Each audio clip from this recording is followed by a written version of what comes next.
ఆ కుటుంబం ఏం పాపం చేసిందని చెప్పి ఆ కుటుంబంలో ఒక మనిషిని చంపారు. చంపడమే కాకుండా ఆ కుటుంబాన్ని అప్రతిష్ట పాలు చేస్తూ ఆ పిల్లాడి మీద ఎలాంటి చెప్పుకోదగ్గ హత్యలు చేసిన కేసులో, లేకపోతే ఒక ఫ్యాక్షన్ కేసులో, లేక తన ఒక ఫ్యాక్షన్ లీడర్ కిందనో, ఒక హత్యలు చేసిన వ్యక్తి కిందనో తనను ఒక ప్రొజెక్ట్ చేసి పోలీసులు ఏ రకంగా ఆ కుటుంబం జీవితంతో చెలగాటలాడుతూ ఏ రకంగా వ్యక్తిత్వ హరణ చేస్తా ఉన్నారో ధర్మమేనా?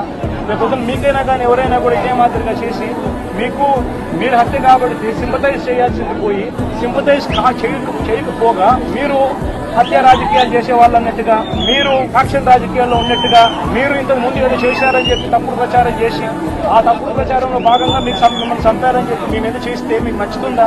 కనీసం పోలీసులు అనే వాళ్ళు ప్రేక్షక పాత్ర వీడి చంద్రబాబు నాయుడు అనే వ్యక్తి క్షమాపణ చెప్పాలి. మోస్ట్ ఇంపార్టెంట్ థింగ్, రాష్ట్రంలో జరుగుతూ ఉన్న దాడులను తాను ఖండించి క్షమాపణ చెప్పి ఇక మీదట ఇలాంటి పరిస్థితులు ఉండవు అని చెప్పి ప్రజలకు భరోసా ఇవ్వాలి. వైఎస్ఆర్సీపీకి ఓటు వేసిన వాళ్ళకు కూడా భరోసా ఇవ్వాలి.